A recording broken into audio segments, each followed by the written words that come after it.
Bapak-bapak, ibu-ibu, saudara-saudara kaum muslimin rahimakumullah. Dunia ini penuh dengan berbagai macam kesibukan. Sejak dari petani yang turun ke ladang, pedagang yang berangkat ke pasar, pelajar yang menuju sekolah, sampai kepada pegawai yang berangkat ke kantor, seluruhnya tidak lain untuk mencari sesuatu yang bernama bahagia. Setiap orang menginginkan kebahagiaan, dan tidak seorang pun menginginkan kesengsaraan dalam kehidupan ini. Namun nyatanya tidak setiap orang yang ingin bahagia mengetahui jalan yang harus ditempuhnya untuk sampai kepada kebahagiaan itu. Maka pada kesempatan pertemuan kali ini, saya ingin menyampaikan sebuah hadis dari junjungan kita baginda Nabi besar Muhammad sallallahu alaihi wasallam yang termuat dalam kitab Mukhtarul Ahadits An-Nabawiyah, di mana beliau bersabda, arba'un min sa'adatil mar'i. Ada 4 perkara yang merupakan tanda dari orang bahagia. Saya mau tanya, di antara saudara-saudara yang hadir di sini, apa ada yang kepengen jadi orang sengsara? Ya. Seluruhnya tentu ingin mendapatkan kebahagiaan.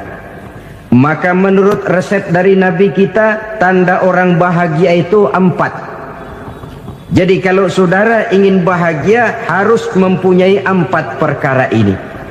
Yang pertama, orang bahagia itu kata Nabi, darun wasi'un. Punya rumah biar bagus asal gede. Enak ngaturnya, daripada sudah punya rumah kecil, adanya di pinggir kali, gubuk, kalau hujan bocor, miring lagi, kiamat. Loh, kalau gitu Islam materialis dong. Hadis ini boleh diartikan dengan makna hakiki, arti yang sebenarnya. Boleh diartikan dengan makna majazi, arti kiasan. Kalau dia diartikan dengan arti kias, maka yang dimaksud darun wasi'un ay qalbun wasi'un. Rumah yang luas tidak lain daripada hati yang lapang. Karena di situ kunci kebahagiaan yang sebenarnya.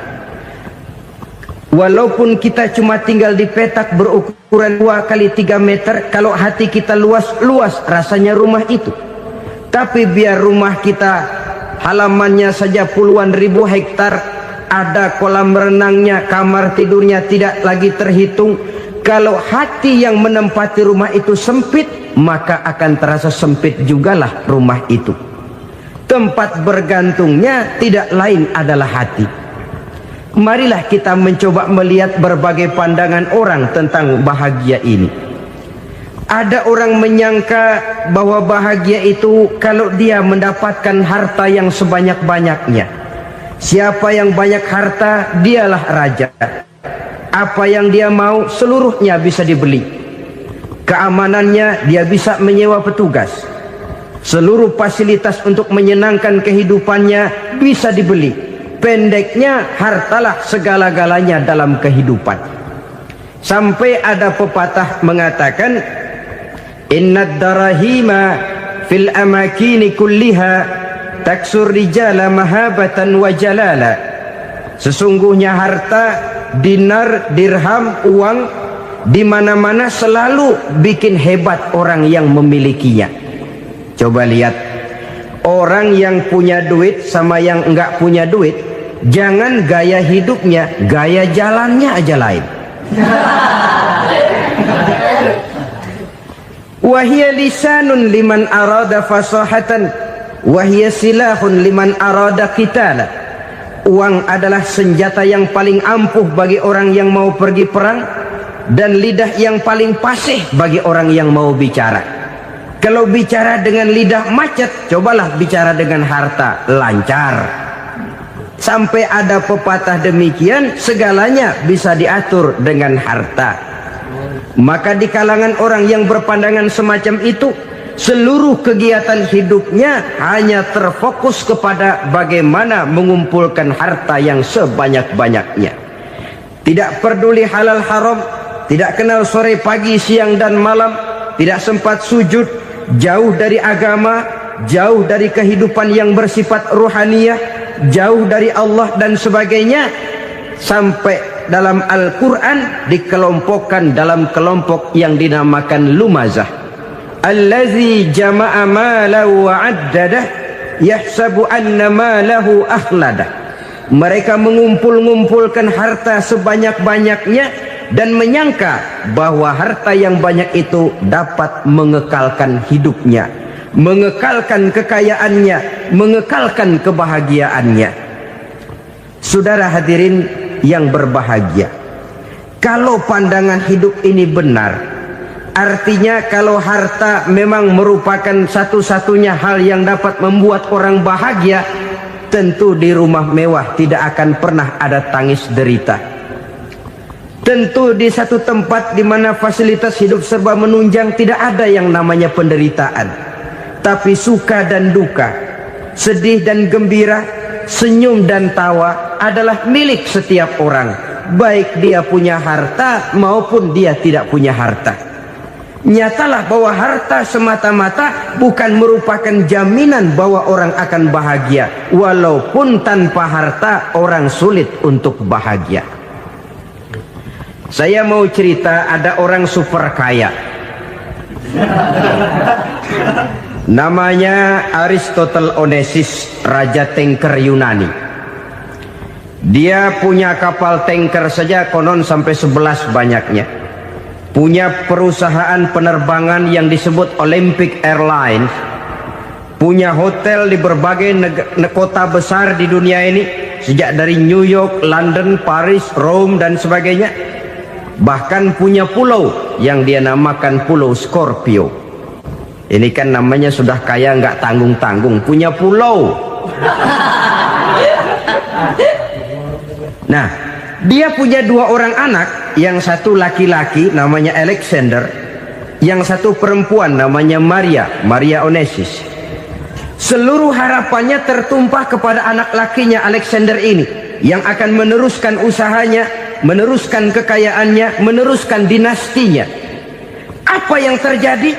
Ternyata anak yang dia harapkan yang bernama Alexander ini mati muda dalam kecelakaan pada waktu dia olahraga. Apa olahraganya? Namanya olahraga anak orang kaya, golongan jet set. Olahraganya olahraga pesawat terbang. Jatuh, ya nggak kapungut, habis mati. Tinggal satu anak perempuannya, Maria Onesimus.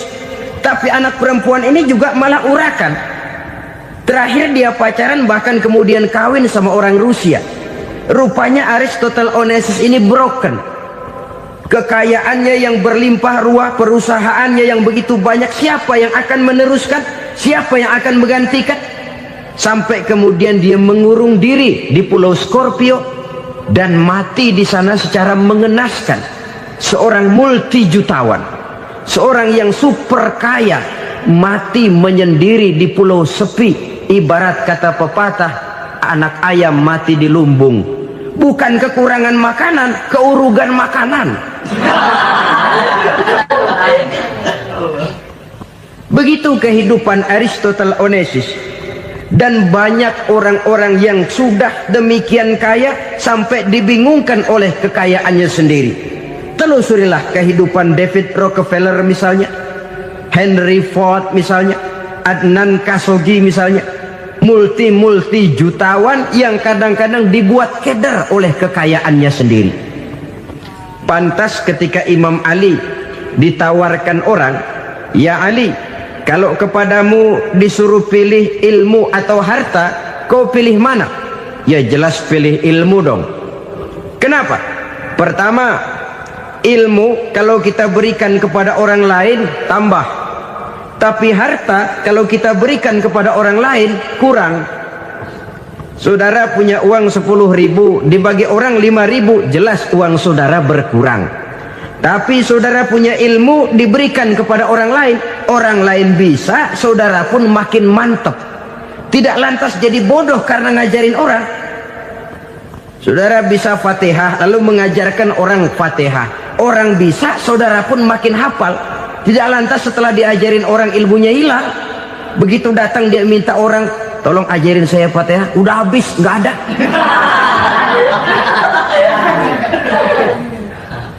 Yang kedua kata Imam Ali, ilmu menjaga kita. Kalau harta, kita yang harus jaga. Makin banyak ilmu, makin terpelihara diri seharusnya. Tetapi makin banyak harta, makin bingung kita jaganya. Sampai kadang-kadang kalau perlu seluruh keliling rumah dipasangi alarm. Belum cukup disewakan anjing besar-besar, pasang di depan pintu, awas anjing galak. Masih belum cukup juga, cari centeng tukang-tukang kepruk jaga rumah. Masih terasa belum aman, padahal rumahnya dikelilingi tembok besar. Di balik tembok ada pintu-pintunya tebal. Di balik pintu itu terbuka masuk kamar, kamar pun ada pintunya, pintunya pun kuat. Masuk ke dalam kamar ada lemari, lemarinya pun pintunya kuat, dikunci, kuncinya pun kuat. Tapi tahap seluruhnya yang timbul cuma sekedar was-was saja. Kesimpulannya sekali lagi, tanpa harta orang memang sulit untuk bahagia. Tapi harta semata-mata tidak merupakan jaminan orang akan bahagia. Dengan hati yang luas, itu modal utama untuk mencapai kebahagiaan hidup. Orang yang hatinya luas, saudara-saudara, punya hati yang lapang, melihat kenyataan hidup ini, dia bersyukur senantiasa kepada Allah. Lantas tidak timbul hasud dan iri hatinya. Oleh karena itu, jiwanya selalu lapang. Kalau tidak, cupik hati namanya. Dangkal pandangan, tidak senang melihat orang lain dapat nikmat, dan itu sering dijadikan contoh. Kalau orang yang lapang dada, dia lihat tetangganya beli TV baru, dia berkata, alhamdulillah ya, tetangga kita beli TV, mudah-mudahan kita bisa ikut nonton. Lapang dadanya. Tapi orang yang sempit hati, lihat tetangga beli televisi, meriang. Enggak diapa-apain, meriang. Besoknya dengar tetangga beli motor, makin sakit, ke rumah sakit. Lalu di rumah sakit dengar tetangganya beli mobil, mati. Disiksa oleh perasaannya sendiri. Orang kalau hati sudah sempit dalam hidup, kemanapun dia pergi, sempit rasanya medan kehidupannya. Kemudian kita melihat juga ada orang yang menilai bahwa bahagia itu katanya kalau punya kedudukan yang tinggi, pangkat yang agung, wibawa yang besar. Mungkin betul, tapi mungkin juga tidak. Bergantung kepada hati orang yang punya pangkat itu. Sama dengan harta tadi. Harta akan membawa bahagia kalau dia jatuh ke tangan orang yang berhati lapang. Tapi harta akan jadi bencana kalau jatuh ke tangan hati orang yang sempit. Pangkat akan membawa bahaya kalau jatuh di tangan hati orang yang sempit. Lebih dari itu, kenyataan mengajarkan kepada kita bahwa ternyata pangkat dan jabatan tidak selamanya memberikan kebahagiaan dalam kehidupan. Bahkan resikonya kelewat besar. Beberapa bukti kita bisa ambil dari para pemimpin dunia yang menjadi korban lantaran pangkat dan jabatan yang disandangnya. Saudara ingat Presiden Abraham Lincoln dan John Kennedy dari Amerika? Dibunuh orang. Park Chung-hee dari Korea Selatan, Ziaur Rahman dari Bangladesh, Anwar Sadat dari Mesir, terakhir Indira Gandhi dari India, menjadi korban dari pangkat dan jabatan yang disandangnya dari orang-orang yang tidak senang dia memegang jabatan itu. Dia akan mudah mengundang bencana. Sehingga pantas kalau seorang presiden terkemuka Amerika, Harry Truman namanya, dia mengatakan jabatan presiden itu, kata dia, seperti orang nunggang macan, naik macan. Harus kita taiki, kalau enggak dia bakal nerekam kita, ngeri katanya. Adapun orang yang hatinya lapang, Kalau dia menerima pangkat dan jabatan, dianggapnya itu satu kesempatan untuk berbuat baik. Tapi orang yang berhati sempit, menerima pangkat dan jabatan, bukan kadang-kadang menerima, malah berusaha setengah mati mencapai dengan segala cara. Kalau perlu jilat atas, jilat atas. Jadi golongan sumuhun dawu. Jadi kelompok kulon nuwun, yes sir, yang kerjanya cuma oke bos. Kalau perlu jilat atas, jilat atas. Kalau perlu injak yang bawah, injak yang bawah. Perlu sikut kiri kanan, sikut kiri kanan. Yang penting pangkat dapat, jabatan dapat.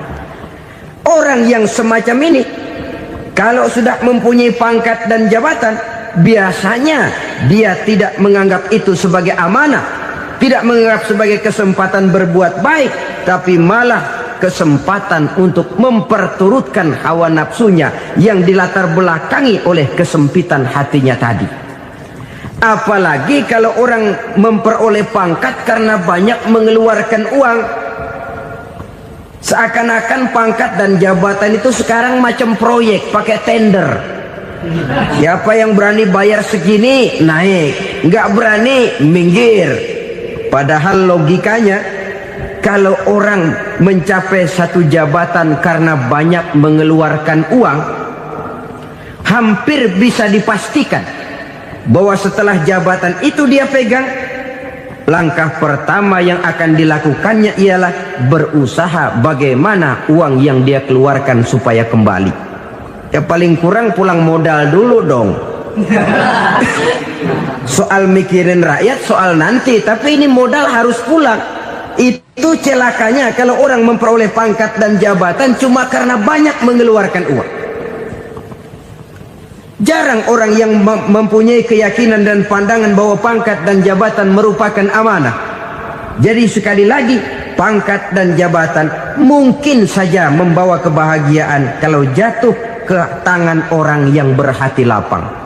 Tapi bisa jadi bencana kalau dia jatuh ke tangan orang yang mempunyai hati yang sempit. Dan lagi-lagi stresnya hati yang lapang. Lalu sebagian orang, saudara, ada yang berpandangan katanya bahagia itu kalau jadi orang terkenal, mempunyai popularitas, menjadi idola di kalangan remaja, di kalangan orang tua, di segala lapisan masyarakat. Padahal makin populer orang, makin terikat dia. Ya kalau macam kita ini kan nggak punya nama, nggak populer, tengah malam buta mau nongkrong di warung Tegal aman. Tapi pangkat, jabatan, kedudukan, popularitas menyebabkan kita diikat dengan berbagai macam peraturan. Cuma mandi sama ke WC saja yang nggak dikawal.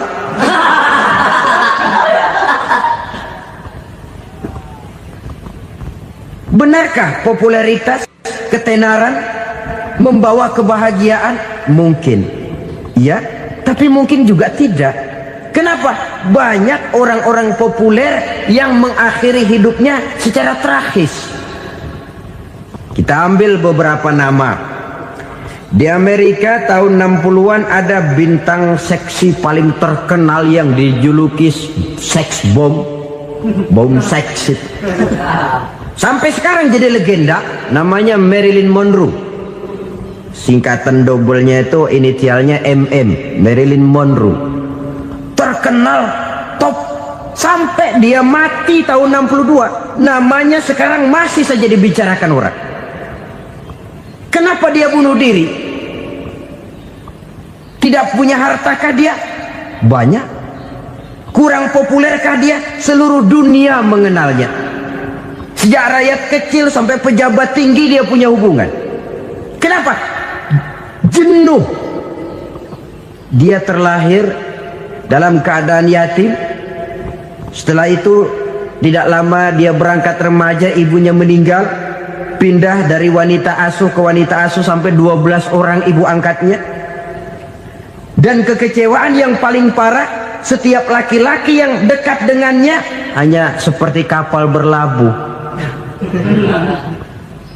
datang dan pergi silih berganti, padahal dia merindukan seseorang yang bisa melindungi hidupnya. Dia rindukan itu dan dia tidak pernah menemukan. Itu yang akhirnya menyebabkan dia minum pil tidur kelewat dosis, minum obat tidur kebanyakan, ya tidur terus sampai sekarang.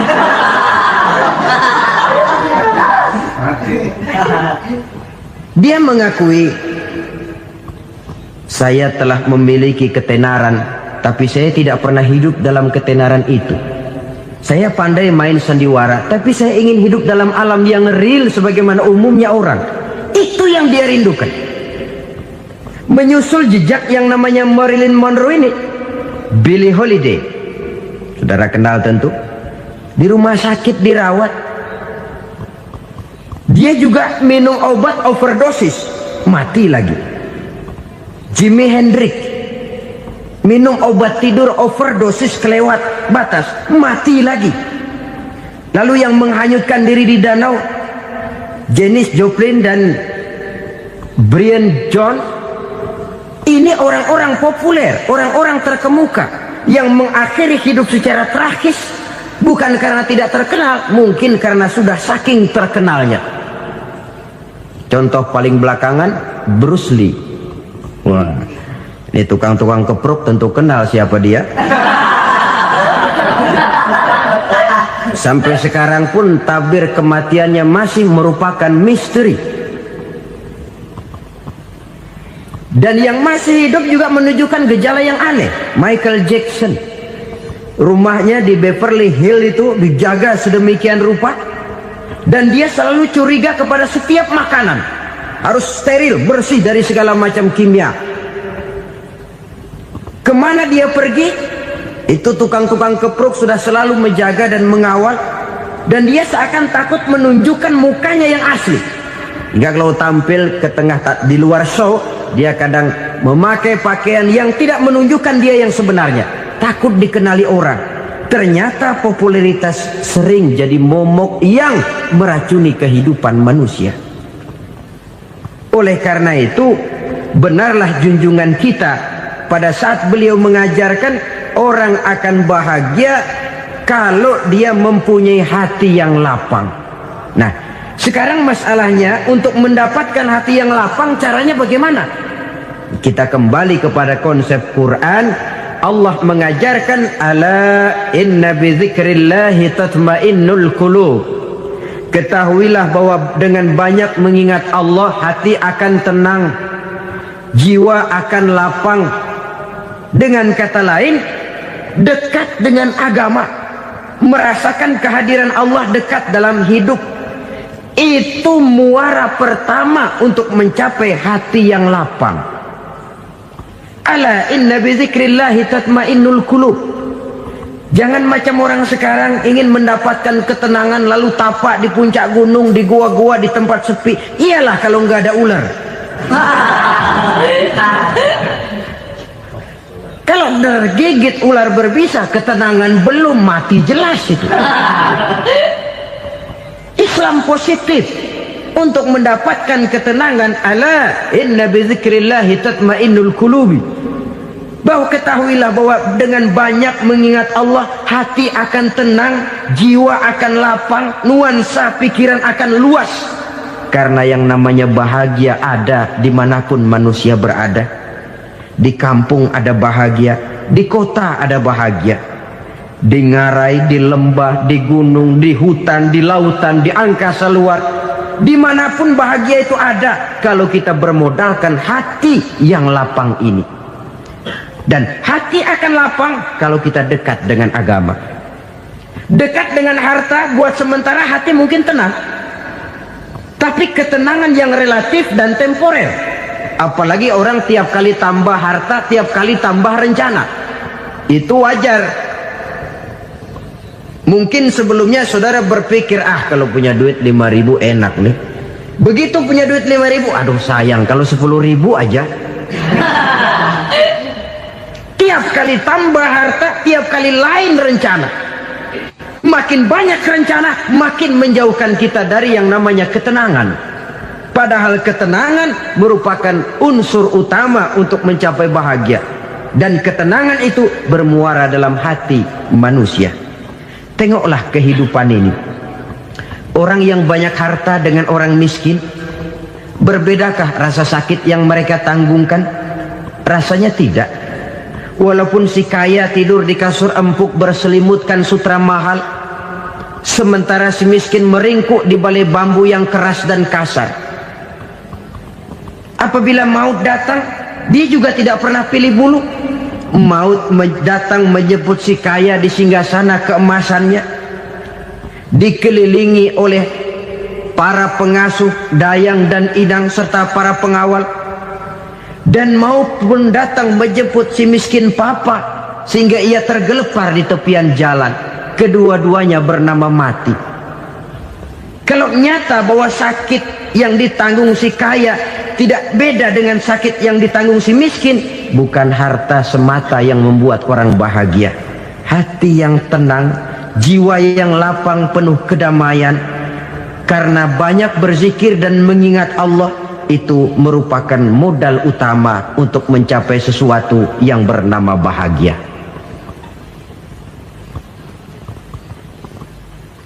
Saudara hadirin yang saya hormati, inilah yang pertama dari 4 ciri yang digambarkan oleh Nabi tentang tanda-tanda orang bahagia.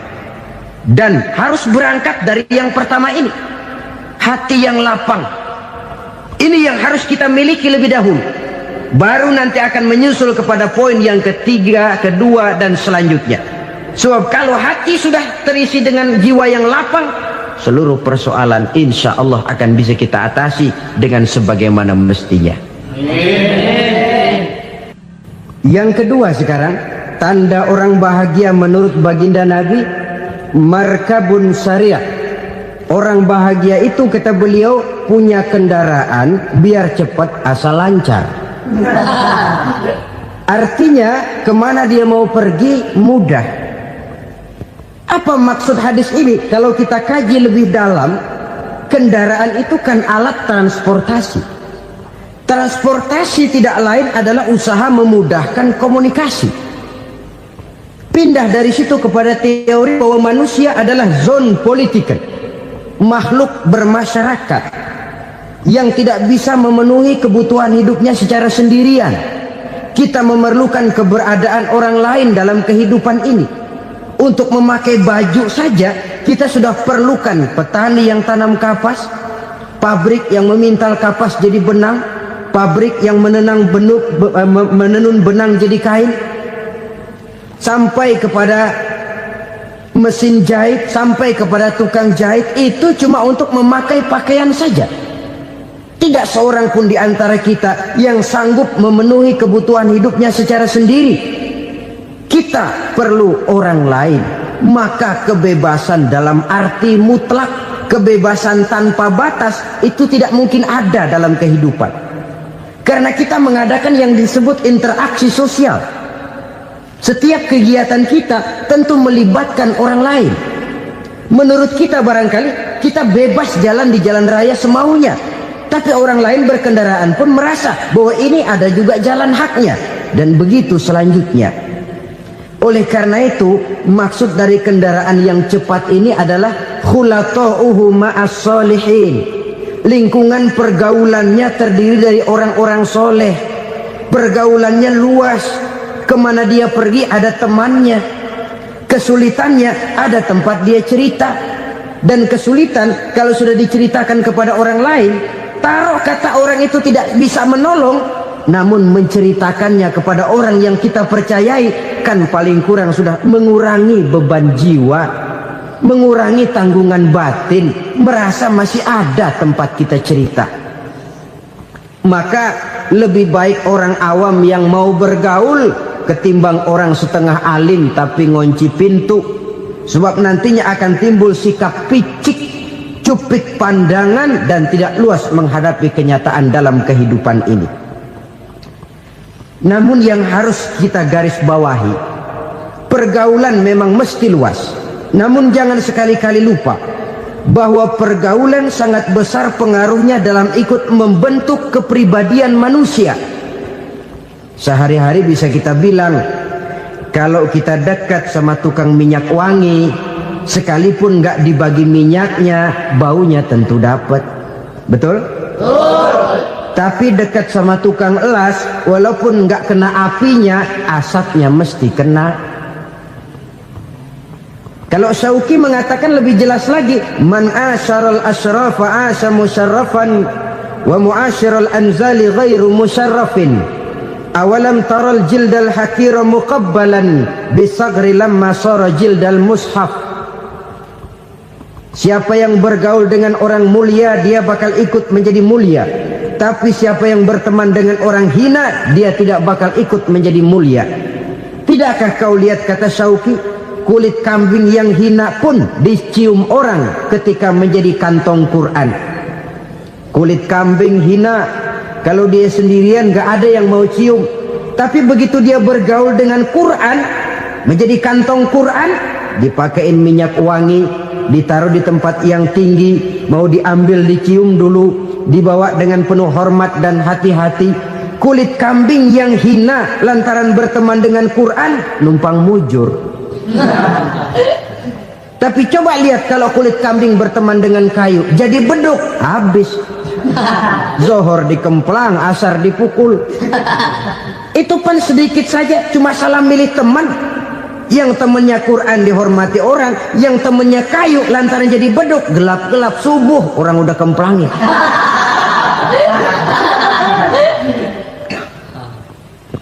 Maka terutama kepada adik-adik remaja yang masih mencari identitas diri, yang ibarat kaset masih kaset kosong, mudah diisi oleh apapun, pandai-pandailah memilih teman dalam bergaul. Karena banyak orang yang tadinya baik-baik, ketika terseret dalam pergaulan dengan orang yang tidak baik, kebaikannya menjadi lentur dan luntur.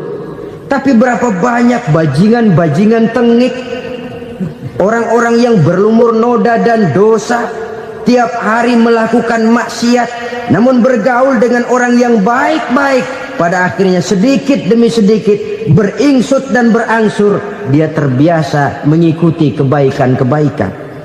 Saya tekankan ini kepada remaja karena mereka masih mencari identitas diri.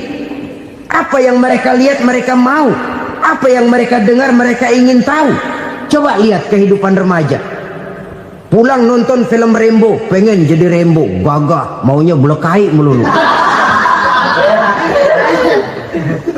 Pulang nonton film Superman, pengen bisa terbang. Pulang nonton India, nyanyi melulu. Wajar, mereka masih mencari identitas diri. Saya ini sebenarnya siapa? Lingkungan, pergaulan akan membentuk itu. Karena itu pandai-pandailah bergaul, karena ia sangat besar pengaruhnya dalam ikut membentuk kepribadian manusia. Apalagi sifat yang jelek lebih cepat menularnya ketimbang sifat yang baik. Sifat yang baik, watak yang soleh itu lambat sekali untuk menular. Tapi yang tidak baik, kan prosesnya mah kalau remaja biasanya mula-mula dengar. Karena dengar lalu pengen tahu. Karena pengen tahu lalu ngeliatin. Begitu ngeliatin kan pengen nyobain. Setelah nyobain ketagihan. Nah, ini prosesnya. Yang namanya ganja, morfin, narkotik, awalnya kan begitu.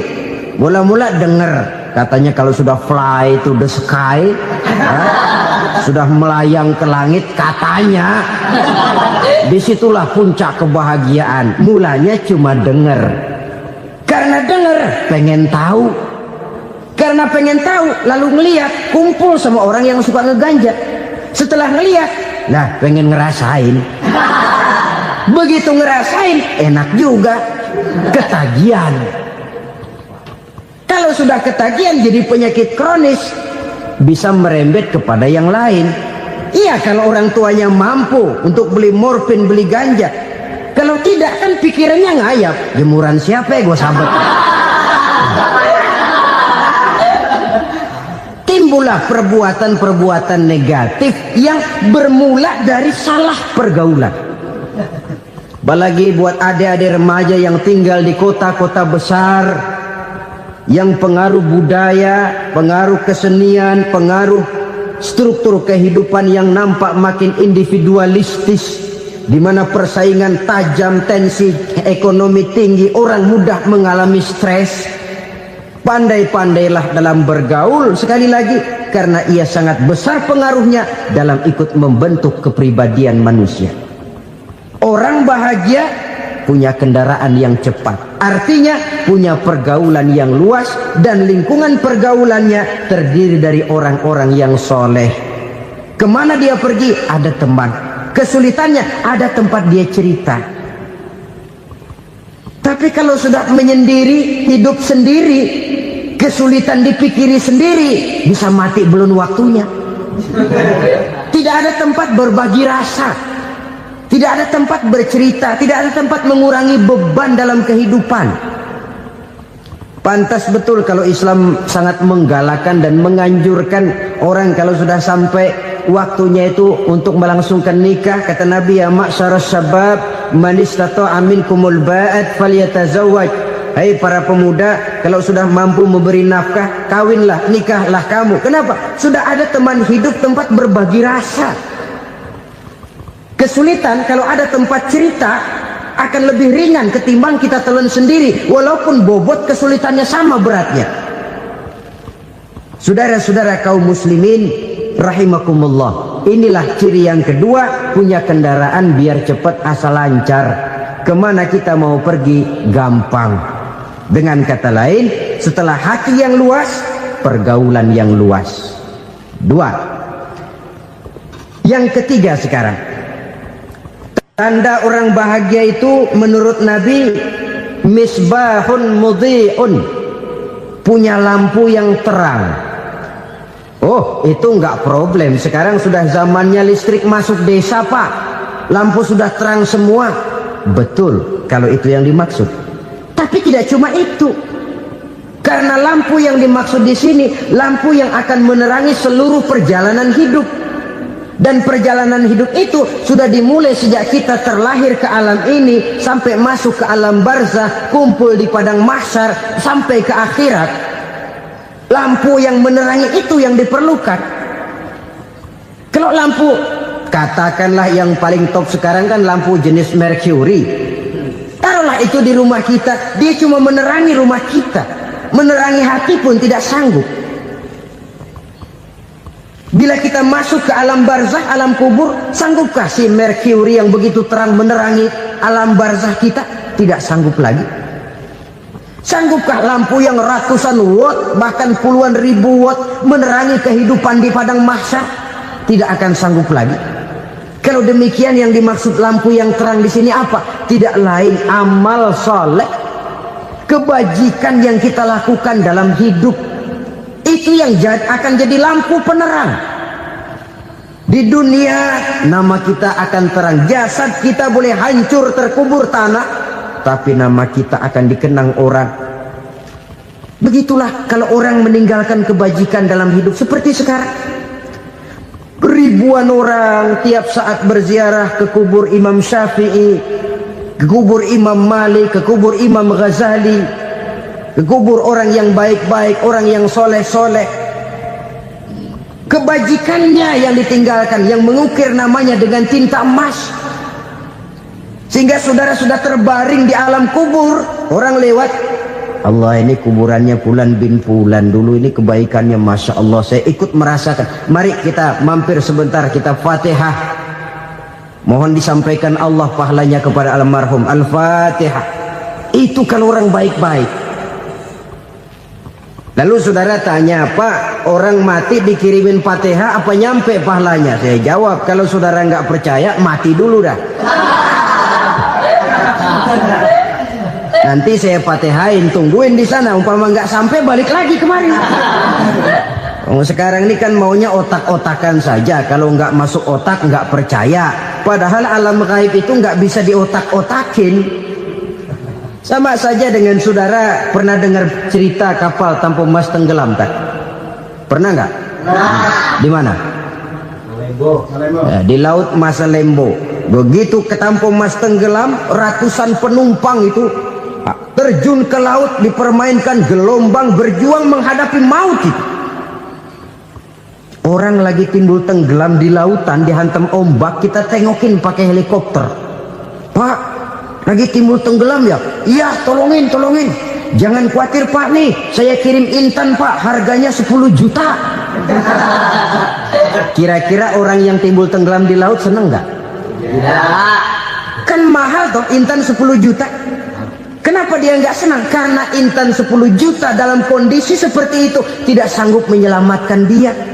Dia akan girang kalau dikirimin ban mobil bekas, dikirimin papan terentang atau bambu.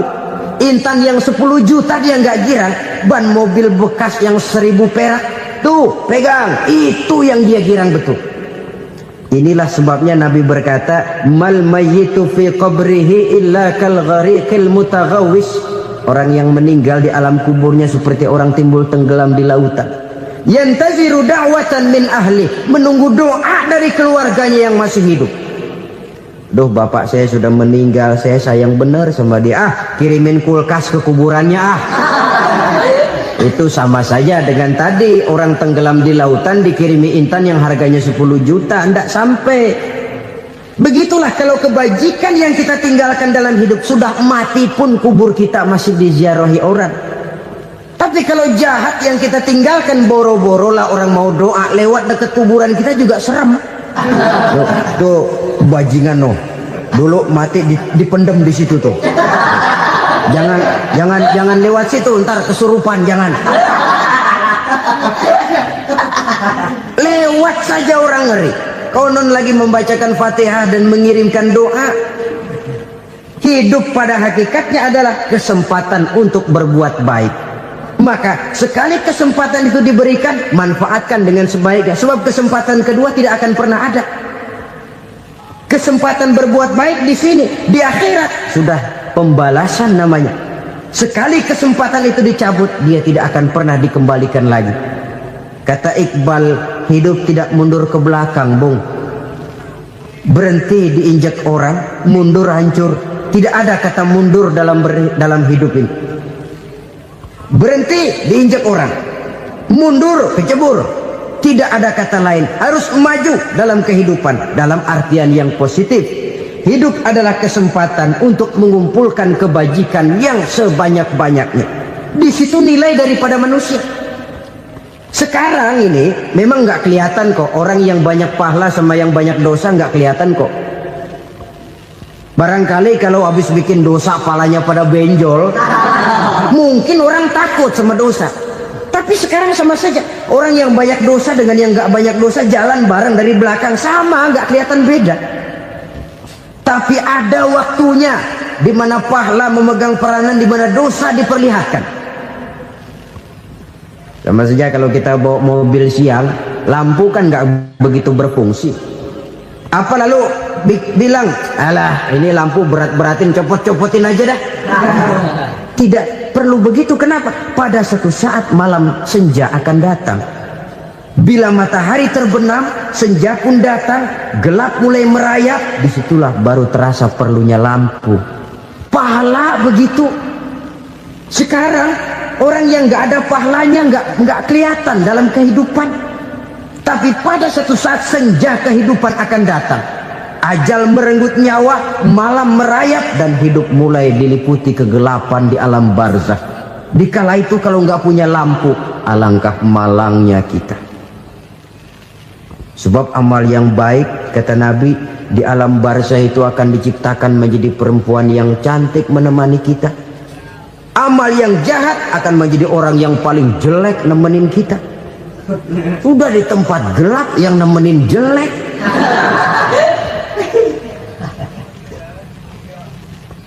Kaum muslimin rahimakumullah.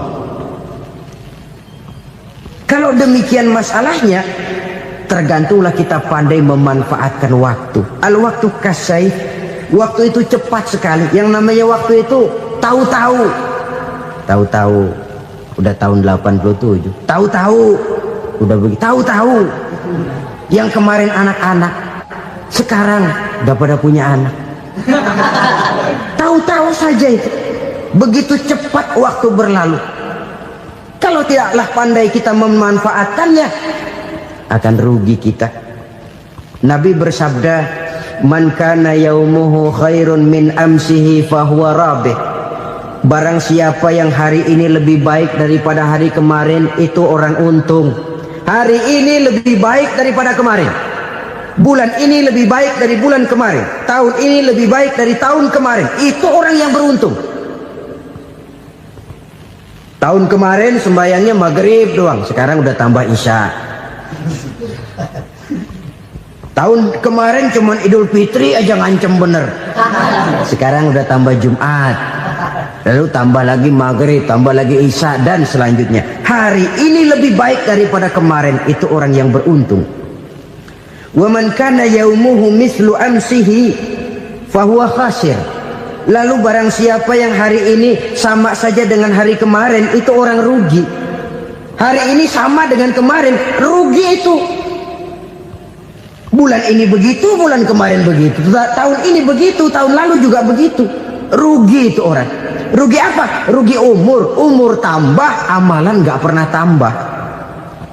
Dan saya pikir lebih merupakan azab ketimbang nikmat kalau orang dikasih panjang umur cuma untuk numpuk dosa. Mending mana? Panjang umur banyak dosa sama pendek umur dikit dosa? Mending mana? Mending mana? Ya, paling mending tentu panjang umur banyak pahala. Tapi kalau tidak, sekali lagi, lebih merupakan azab ketimbang nikmat kalau orang diberikan panjang umur tapi cuma untuk sekedar menumpuk dosa. Kehilangan kesadaran bahwa dunia bukan terminal akhir dari satu perjalanan. Dia cuma halte di mana kita berhenti sebentar untuk menuju kepada terminal yang hakiki. Saudara-saudara kaum muslimin rahimakumullah, inilah lampu yang akan menerangi kehidupan. Amal yang kita lakukan di dalam kehidupan. Jadi yang dimaksud dengan lampu yang terang, kebajikan yang kita kerjakan dalam hidup. Nah, setiap orang di awal tadi saya bilang ingin bahagia. Bahagia itu kan hakikatnya kumpulan senang dan selamat. Senang, selamat. Apa bedanya? Senang tapi tidak selamat, nggak bahagia. Selamat tapi nggak senang, nggak bahagia orang. Contoh, kalau orang korupsi, duitnya banyak, senang dia, tapi keselamatannya. Ada tentara baris di samping rumahnya udah bingung, padahal tentara latihan. Tentara cuma latihan, dia bingung. Senang, tapi karena keselamatannya tidak terjamin, dia tidak bahagia. Sebaliknya pegawai negeri jujur benar, cuma segaji-gajinya, selamat nggak korupsi, tapi melarat, ya nggak bahagia juga, kurang senang. Kesenangan dan keselamatan untuk dunia saja, ya sekali lagi, kalau cuma sekedar untuk dunia saja, bisa dibeli pakai uang. Bisa dibeli pakai uang. Saudara ingin selamat, bisa dibeli pakai uang.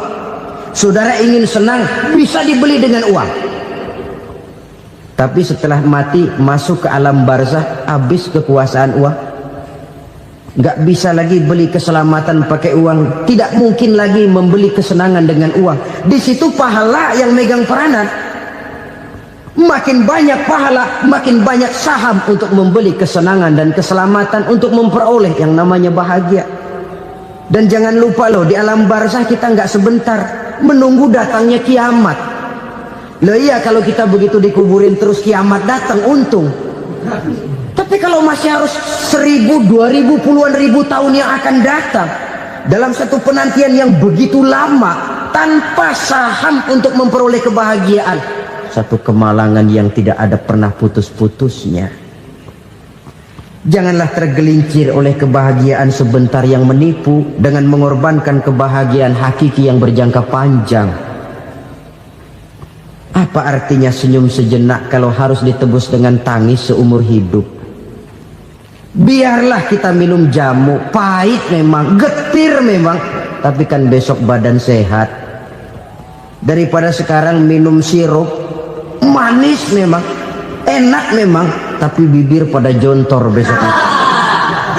Sirawan, batuk, nggak karu-karuan. Banyak orang tertipu oleh kesenangan yang sebentar, padahal laisa kullu ma yalma'u zahaban. Belum tentu semua yang berkilat itu emas, belum tentu semua yang gemerlap itu intan. Karena itu marilah manfaatkan kesempatan yang diberikan Allah ini untuk mengumpulkan kebajikan yang sebanyak-banyaknya. Yang terakhir sekarang, yang keempat, tanda orang bahagia kata Nabi. Zaujatun salihah. Orang bahagia itu tanda yang keempat kata Nabi, punya istri biar cakep asal taat. Sudah surga itu sudah. Cakep taat. Istri kayak gitu, kalau belum mati jangan dikuburin dulu. Sudah cakep taat lagi, tapi kadang-kadang enggak, udah jelek ngadat melulu. Apa yang mau dipilih? Sebab itu Quran mengatakan istri pakaian untuk suami, suami pakaian untuk istri. Kenapa suami istri diibaratkan pakaian? Alangkah tingginya gaya bahasa Quran ini. Suami istri teman hidup, hidup perjalanan panjang. Sejak kita dalam rahim sudah ada hidup kan di sini. Sampai ke alam dunia, masuk ke alam barzah, kumpul di padang mahsyar, sampai menuju akhirat, itu perjalanan hidup. Carilah istri atau suami teman hidup yang membawa manfaat tidak hanya kehidupan di dunia ini, sampai di alam barzah, sampai di padang mahsyar. Suaminya mungkin meninggal lebih dulu, atau istrinya mungkin meninggal lebih dulu, tapi suami atau istri yang masih hidup berbuat kebajikan.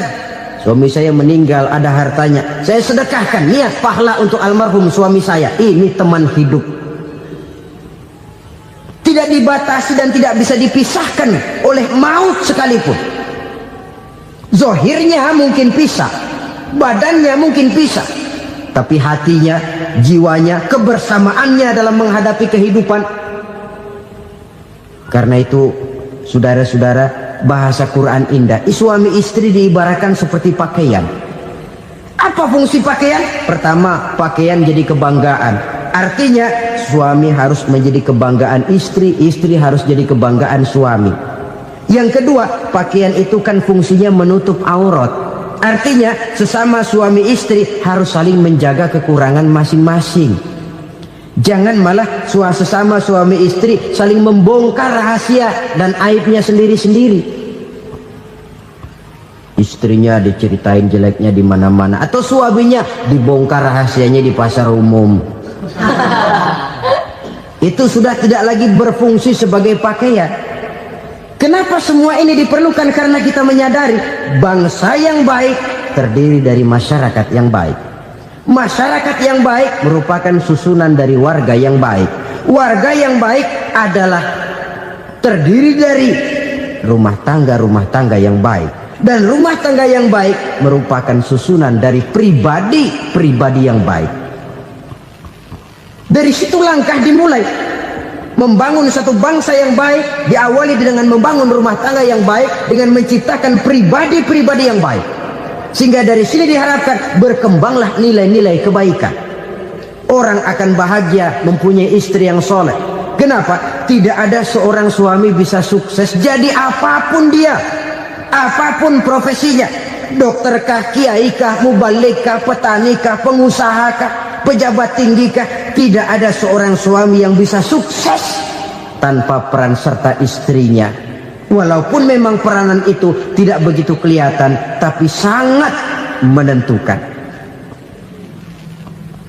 Karena itu, saudara hadirin yang saya hormati, Islam sangat menghargai kaum wanita, memberikan kedudukan yang tinggi sepanjang tidak mematikan kodrat kewanitaannya. Nah, kalau sudah kesuksesan ini diawali dari rumah tangga, karier di masyarakat mudah untuk dikejar. Tapi keberantakan di rumah tangga merupakan kegagalan pertama di tempat lain. Nah, inilah saja yang dapat Al-Fakir sampaikan pada pertemuan kali ini.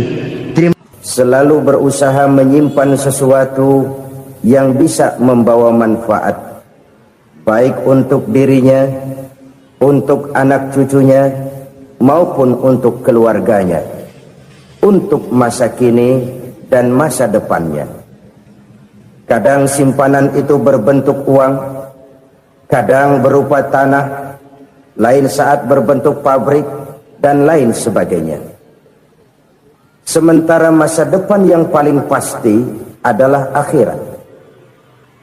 Jika untuk masa depan dunia kita rela memeras keringat, membanting tulang, pergi pagi dan pulang petang, menyimpan uang, menyimpan tanah, menyimpan pabrik, pernahkah kita merenung jika satu saat kiamat datang, kita dibangkitkan dari kubur masing-masing, berdiri di padang mahsyar untuk mempertanggungjawabkan seluruh kegiatan hidup kita di dunia ini, lalu kita akan menuju ke alam akhirat. Sudahkah kita mempunyai simpanan untuk akhirat kita? Pada pertemuan kali ini saya ingin menyampaikan sebuah hadis di mana Rasulullah sallallahu alaihi wasallam bersabda, "Arba'un min kanzil jannah." Simpanan sorga ada 4 macam. Yang pertama, ikhfa'us sadaqah, menyembunyikan sedekah. Saudara-saudara kaum muslimin, sebagaimana yang kita maklum bahwa Allah Subhanahu wa taala melebihkan sebagian rezeki dari kita terhadap yang lain. Ada yang kaya, ada yang setengah kaya, ada yang miskin, ada yang setengah miskin, dan selanjutnya. Ada yang gajinya kecil tapi penghasilannya gede. Ada yang penghasilannya gede tapi nggak punya gaji. Ada juga yang memang gajinya gede dan penghasilannya gede. Kelebihan rezeki merupakan sunnatullah dan tidak harus membuat kita merasa lebih dari yang lain. Bahkan sebaliknya, kelebihan itu harus membuat kita ringan tangan untuk menolong mereka yang memang memerlukan pertolongan. Kalau saudara diberikan ilmu, maka pertanyaan akhirat cuma satu: ilmumu kau amalkan untuk apa? Kalau saudara diberikan umur yang panjang, pengadilan akhirat juga bertanya satu: umurmu kau habiskan di mana? Tapi kalau saudara diberikan harta, pengadilan akhirat akan bertanya 2: hartamu kau dapat dari mana? Kau belanjakan kemana? Dari mananya ditanya dan kemananya juga ditanya. Oleh karena kita akan dimintakan pertanggungan jawab, maka amanah yang bernama harta ini harus kita gunakan dengan sebaik-baiknya. Ada penggunaan yang merupakan kewajiban, itu zakat namanya. Ada penggunaan yang sewaktu-waktu, itu infak namanya. Ada yang lebih sewaktu-waktu lagi, dan itu sedekah namanya.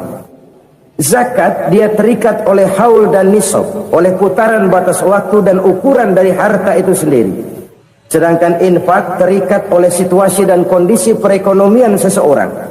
Sedangkan sedekah tidak terikat dengan apapun. Dalam kondisi seperti apapun kita bisa melakukan sedekah dengan yang terkecil sekalipun. Sampai-sampai Rasulullah sallallahu alaihi wasallam mengajarkan, la tahkiranna minal ma'rufi syai'an walau an talqa akhaka biwajhin talik. Atau ada hadis, tabassumuka fi wajhi akhika laka shadaqah. Senyumanmu kepada temanmu adalah sedekah. Jadi untuk melakukan sedekah tidak harus dalam berbentuk uang. Dengan ilmu kita bisa sedekah, dengan tenaga kita bisa bersedekah, dengan pikiran kita bisa bersedekah, bahkan senyum kepada teman itu pun sedekah. Jadi kalau sedekah dengan uang memang belum punya uang, nyengir aja banyakin. Itu asal pada tempatnya, jangan lalu ketemu tiang listrik cengengesan. Tentu tidak pada tempatnya dan tidak wajar. Nah, sedekah yang paling dicintai Allah adalah sedekah yang disembunyikan. Artinya, jauh dari sifat riya. Kan kadang-kadang ada orang sedekah itu disebutkan namanya, apa tidak bagus? Kalau memang niatnya ikhlas, ya bagus-bagus saja untuk memberikan sugesti kepada yang lain. Si Fulan bin Fulan nyumbang sekian, diumumkan. Boleh kalau niatnya untuk memberikan rangsangan kepada yang lain supaya dia menyumbang lebih besar dari orang tadi. Tapi kalau itu mendatangkan riya, maka sedekah yang paling dicintai Allah adalah sedekah yang disembunyikan. Tangan kiri saja tidak tahu apa yang diberikan oleh tangan kanan. Sedekah yang dilakukan dengan ikhlas akan merupakan perbendaharaan surga, tersembunyi dari pandangan orang lain, tidak seorang pun tahu. Karena memang sikap yang baik adalah melupakan kebaikan dan mengingat kesalahan. Itu salah satu ciri orang bahagia. Orang yang selalu mengingat kesalahannya dan berusaha melupakan segala kebaikannya. Kalau dia akan berada kebaikan, dia tidak bisa ikut, dia merasa rugi karena dia merasa belum pernah berbuat baik. Tapi kalau akan melakukan kesalahan baru, dia ingat kesalahan yang sudah-sudah, sehingga terhalang baginya untuk melakukan satu kesalahan baru. Demikianlah saudara-saudara, bahwa Allah melebihkan rizki sebagian kita dari yang lain, agar terjadi tolong-menolong dalam kehidupan ini. Jadi kesenjangan yang nature, kesenjangan yang alami, itu sunnatullah. Ada yang kaya, ada yang miskin, ada yang kelas menengah.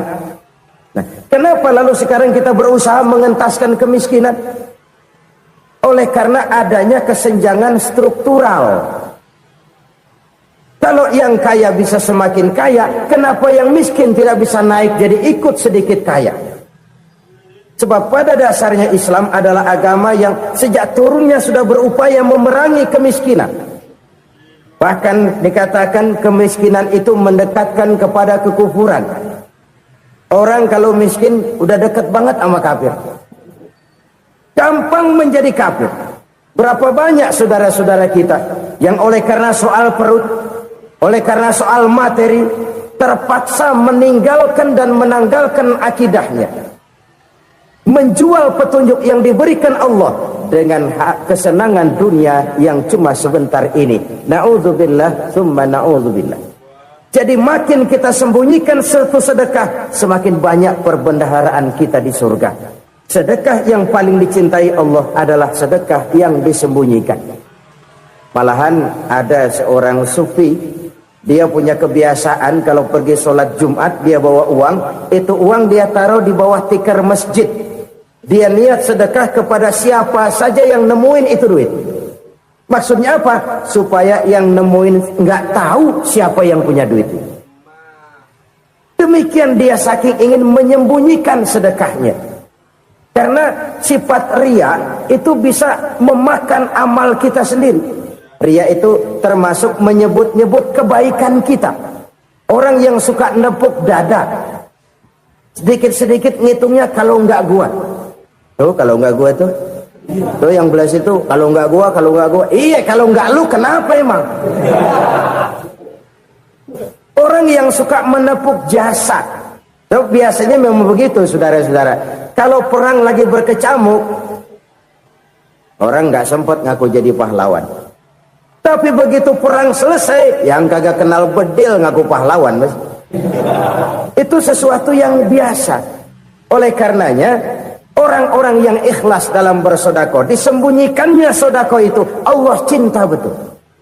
Malahan ada hadis memberikan jaminan, inna sedaqatal mar'il muslimi tazidu fil umri wa tadfa'u mitatas su'i. Sesungguhnya sedekahnya seorang mukmin tazidu fil umri, bisa menambah umur panjang. Wa tadfa'u mitatas su'i, dan menyelamatkan manusia dari mati secara su'ul khatimah. Jadi siapa yang kepengen panjang umur, banyaklah sedekah. Yang bosan hidup, pelit terus. Sedekah menambah panjang umur dan menyelamatkan manusia dari mati secara su'ul khatimah. Pak, katanya umur itu nggak bisa ditambah, nggak bisa dikurangin. Kapan? Kalau ajal sudah datang. Fa idza jaa ajaluhum la yastakhiruna sa'atan wa la yastakdimun. Kalau ajal datang tidak bisa dimajukan, tidak bisa dimundurkan. Itu kalau ajal sudah datang. Tidak bisa lagi umur ditambah dikurangi, sudah datang. Tapi kalau belum datang, itu kan haknya Allah. Mau ditambah, mau dikurangi, hak prerogatif Allah. Sebagai pencipta manusia, Allah maha kuasa dan maha mampu.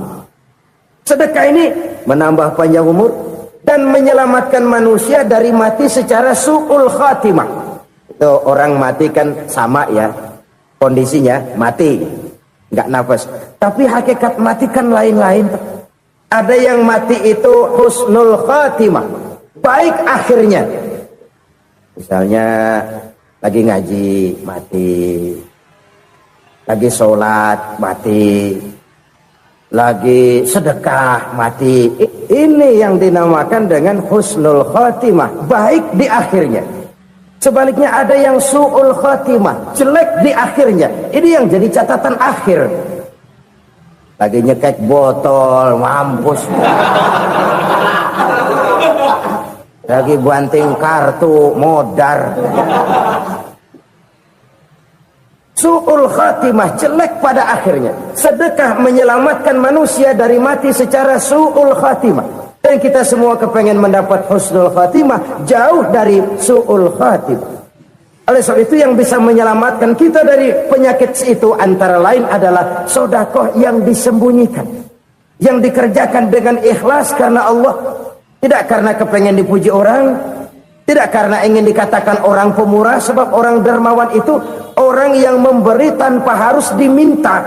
Kalau masih harus diminta, ya belum dermawan namanya, masih harus diminta. Kalau nggak diminta ya tulus, lolos, polos. Saudara-saudara kaum muslimin rahimakumullah, harta adalah amanat dan akan kita pertanggungjawabkan. Allah melebihkan rizki sebagian kita dari yang lain agar kita saling tolong menolong, bantu membantu. Nabi janjikan, siapa yang meringankan beban saudaranya muslim di dunia, Allah akan meringankan bebannya di akhirat nanti. Sebuah jaminan dari baginda Nabi. Si orang yang kita bantu barangkali tidak bisa membalas, Allah yang akan membalas lewat jalan lain yang tidak pernah kita sangka-sangka. Ada orang tanya, Pak, ini ada orang nyumbang masjid sambil marah-marah, bagaimana? Saya bilang sumbangannya aja ambil, marahnya jangan. Marahnya jangan diambil, itu urusan dia. Saudara-saudara kaum muslimin rahimakumullah, umat Islam ini kan umat yang punya potensi besar. Kadang kita merenung, kenapa kadang-kadang pembangunan masjid kok lambat sekali? Kalau hotel hari ini peletakan pertama, bulan depan peresmian. Supermarket hari ini peletakan batu pertama, minggu depan peresmian. Tapi kalau sudah yang namanya masjid, kadang-kadang peletakan batu pertama sekaligus jadi batu terakhir. 3 tahun, 4 tahun, campur nebar jalak di jalanan, duit dijaring kayak ikan sepat. Apa tidak ada orang Islam yang kaya? Banyak. Apa tidak ada pengusaha muslim yang jadi konglomerat? Ada. Lalu yang belum banyak itu yang komit terhadap nilai-nilai agamanya. Akhirnya kita jatuh jadi umat yang lemah. Belum ada pengusaha konglomerat muslim buka pabrik supermi cap beduk misalnya umpamanya atau pabrik kecap cap sorban supaya identitas keislamannya sedikit kelihatan. Kita jatuh jadi umat yang lemah karena potensi tidak terinventarisir dengan baik. Kita ini ibarat kompor yang cuma matengin nasi orang lain. Potensi kita dimanfaatkan oleh orang lain. Ukhuwah Islamiyah kita baru terbatas kepada silaturahmi. Ukhuwah di bidang ekonomi kita lemah, ukhuwah di bidang kebudayaan kita lemah, apalagi ukhuwah di bidang politik kita lebih rapuh lagi. Padahal ukhuwah itu adalah totalitas kehidupan manusia, menyangkut ipolexosbud, memerlukan nilai-nilai ukhuwah.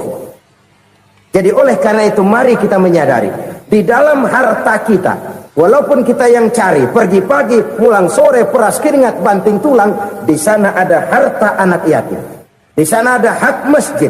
Di Di sana ada hak pesantren, di sana ada hak jihad. Berbahagialah seseorang apabila dia oleh Allah dijadikan keran. Keran itu menyimpan air, tapi tidak untuk dirinya, tapi disalurkannya kepada mereka yang memang memerlukannya. Saudara-saudara kaum muslimin rahimakumullah, ini yang pertama. Jadi perbendaharaan surga adalah menyembunyikan sedekah. Orang lain nggak tahu, kita pun nggak pernah ngitung-ngitung. Kita anggap lewat begitu saja, padahal itu deposit akhirat. Satu. Yang kedua, perbendaharaan surga itu apa? Wa kitmanul musibah, menyembunyikan kesulitan. Kadang orang takut menghadapi kesulitan, tapi makin kita merenung, hidup ini kan sebenarnya urusan. Takut sama urusan, ya jangan hidup. Tandanya orang hidup itu kalau punya urusan.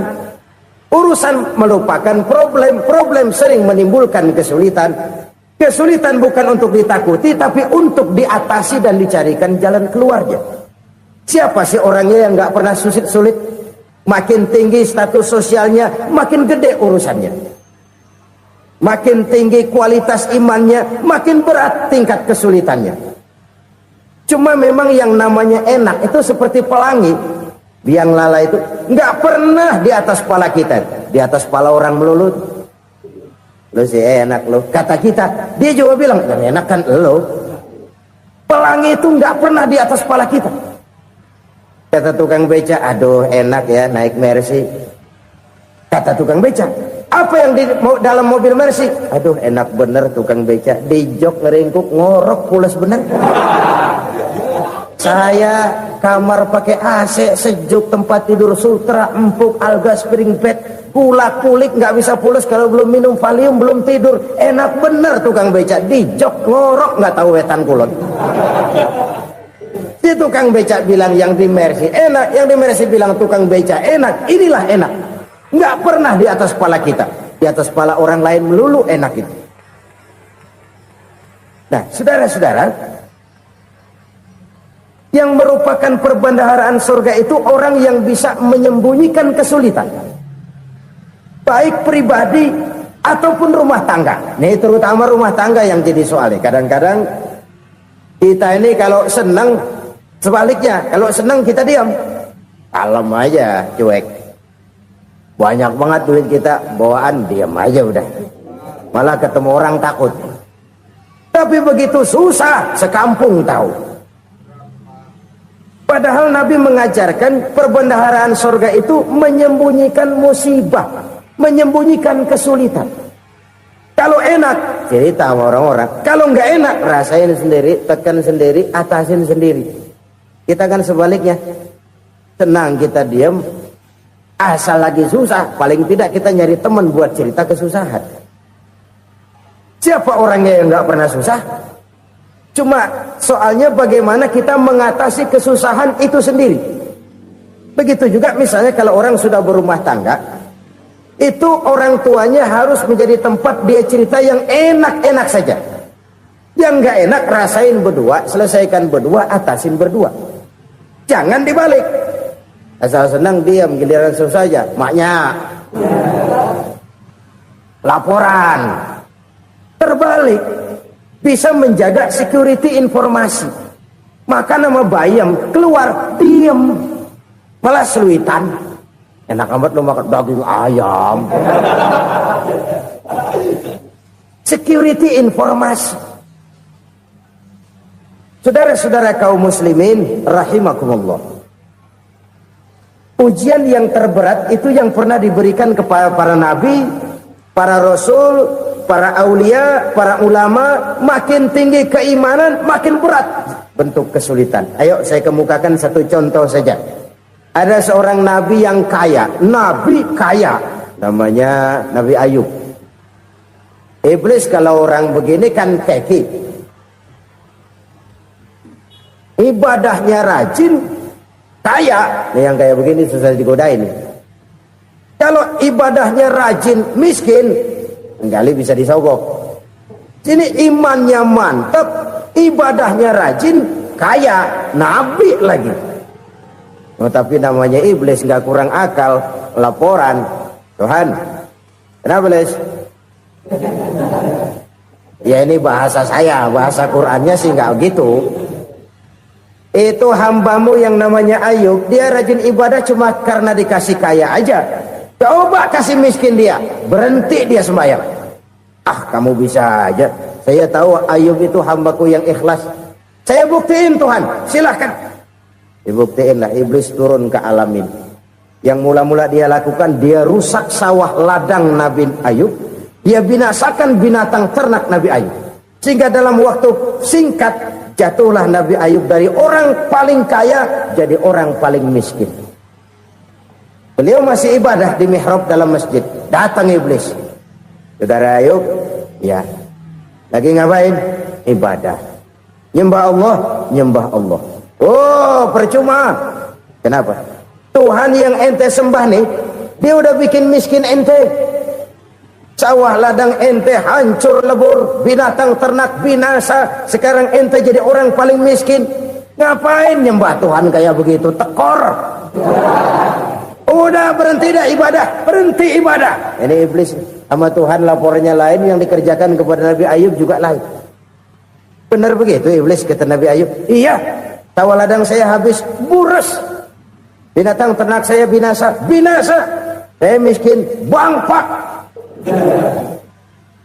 Apa jawab Nabi Ayub? Bukan innalillahi, ini hebat. Alhamdulillahillazi a'tani wa akhadha minni. Segala puji bagi Allah yang telah memberikan harta kepada saya dan sekarang mengambilnya lagi. Alhamdulillah. Allah yang ngasih, Allah yang ambil. Itu mah urusan Allah. Iblis cuman ibadah jalan terus, sujud lagi Nabi Ayub. Iblis seleher gondok banget. Dasar Nabi nggak mempan dia apa-apain. Miskin malah alhamdulillah. Allah yang ngasih, Allah yang ambil.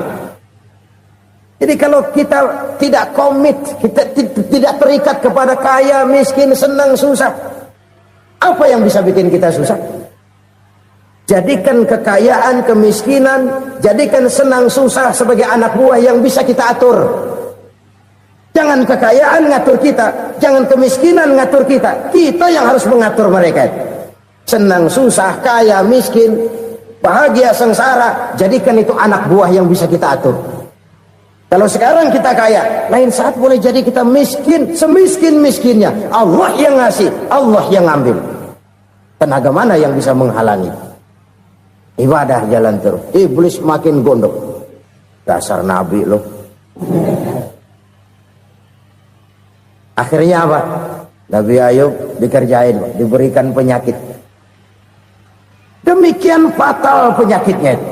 Bayangin, udah miskin sakit. Masya Allah. Miskin sakit. Sakitnya nggak lama, kira-kira 16 tahun. Istrinya 3, 2 mental minta ceraiin. Ngerawatin laki bengek begini. Senang belum tentu, susah udah pasti nih. Cerai aja, cerai dah. Cerai. Tinggal satu Siti Rahmah yang setia menemani beliau. Sesetia-setianya hati perempuan. Satu saat Siti Rahmah bilang, "Bang, iya, abang kan Nabi, Bang. Lalu, namanya Nabi kan doanya jarang meleset, Bang. Maksud kamu minta kenapa sih sama Tuhan biar abang sembuh, baik dah, Bang?" Siti Rahmah, iya. Saya sakit berapa tahun sih dah? 16 tahun, Bang. Sebelum ini saya sehat berapa tahun? Ya kira-kira 60 tahun, Bang. Nah, coba ente banding-bandingin, Rahmah. Saya dikasih sehat 60 tahun, dikasih sakit 16 tahun. Sudah nggak sabar mau doa kepada Allah minta sembuh. Saya malu kepada Allah. Diuji dengan yang luar biasa seperti ini, tidak mengganggu stabilitas kehambaannya. Dia tetap menghamba kepada Allah Subhanahu wa ta'ala. Saudara-saudara kaum muslimin rahimakumullah. Kunci menghadapi kesulitan itu apa? Allah jelaskan dalam satu ayat, wa basyiris sabirin alladzina iza asabathum musibah qalu inna lillahi wa inna ilaihi raji'un. Gembirakan orang-orang yang sabar. Siapa mereka itu? yang apabila mendapat musibah mereka kembali kepada keyakinan dasar segalanya dari Allah dan segalanya akan kembali kepada Allah. Ini konsepsi dasar dari sikap muslim dalam menghadapi berbagai kesulitan. Segalanya dari Allah, segalanya akan kembali kepada Allah. Kalau ini sudah kondisi dasarnya, maka kita akan lapang menghadapi kenyataan bagaimanapun pahitnya. Apakah itu namanya miskin, apakah itu namanya sakit, bahkan maut sekalipun. Maut sekalipun. Segalanya dari Allah, segalanya akan kembali kepada Allah. Ini sikap hidup, bukan sekedar ucapan.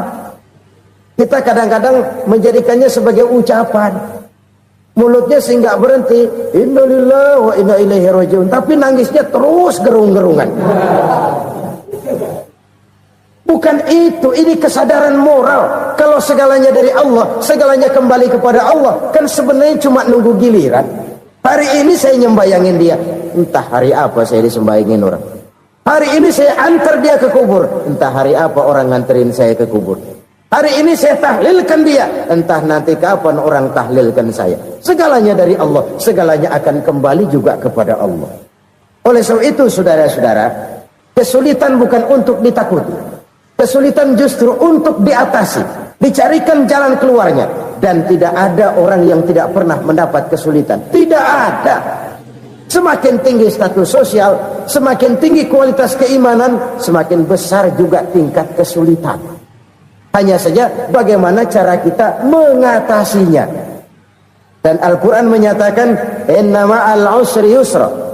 Di balik kesulitan itu pasti ada kemudahan. Roda itu berputar.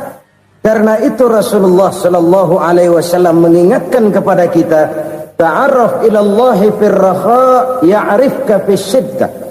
Ingatlah kepada Allah di waktu kamu senang, supaya Allah ingat kepada kamu di waktu kamu susah. Kalau waktu senang kita ingat kepada Allah, kita susah, Allah tidak akan meninggalkan kita. Tapi kalau waktu senang kita jauh dari Allah, sujud tidak sempat, dengan masjid jauh, ketika senang kita lupakan Allah. Nanti begitu kita susah, Allah lupakan kita. Dan itu menyakitkan.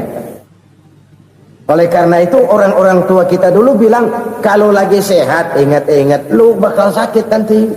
Kalau lagi kaya ingat-ingat satu saat kita bakal jatuh miskin. Bahkan kalau lagi muda ingat-ingat kita bakal tua. Dan yang terpenting kalau lagi hidup ingat-ingat kita bakal mati. Saudara-saudara kaum muslimin rahimakumullah. Jadi yang kedua yang merupakan perbendaharaan surga, menyembunyikan musibah. Saudara-saudara kaum muslimin rahimakumullah. Hal ketiga yang merupakan perbendaharaan surga adalah wasilatur rahmi. Orang yang suka bersilaturahmi. Sebagaimana yang kita maklum bahwa manusia adalah makhluk yang disebut zon politika. Makhluk sosial yang tidak mungkin hidup sendiri-sendiri. Betapa dan siapapun kita memerlukan orang lain. Bodoh betul manusia kalau tinggal di tengah masyarakat tapi tidak mau bermasyarakat. Merasa hebat sendiri, pintar sendiri, gagah sendiri, kaya sendiri. Mungkin kalau mati juga ngubur sendiri. Jangankan kita di sini, di sorga saja Nabi Adam waktu sendirian bengong melulu, mondar mandir. Allah tegur dam sepi dam. Ya ini kalau bahasa saya. Iya Tuhan sepi ini nggak ada coret-coretan pisan ini. Diciptakan Siti Hawa baru anteng Nabi Adam. Itu di sorga. Cobalah. Umpamanya saudara tinggal di Jakarta nih. Kaya bener. Apaan aja di Jakarta punya saudara dah. Jembatan Semanggi ambil. Monas buntel bawa pulang. Hotel-hotel ambil semua. Cuman tinggal di Jakarta sendirian, apa enaknya? Betapa dan siapapun kita perlu orang lain. Tidak ada seorang pun yang bisa memenuhi kebutuhan hidupnya secara sendiri-sendiri. Nah, Islam telah menyelamatkan manusia dari ras diskriminasi. Mengikat manusia dengan persaudaraan yang berlandaskan kepada akidah. Karena itu dianjurkan bersilaturahmi. Bahkan Nabi menyatakan, man arada ayyubsata lahu fi rizqihi wa yunsa'a fi atharihi falyasil rahimah. Siapa yang kepengen diluaskan rezekinya dan dipanjangkan usianya, banyaklah ia bersilaturahmi. Siapa yang kepengen dimudahkan rezekinya, hendaknya ia banyak bersilaturahmi. Kalau banyak teman, kesulitan kan paling tidak ada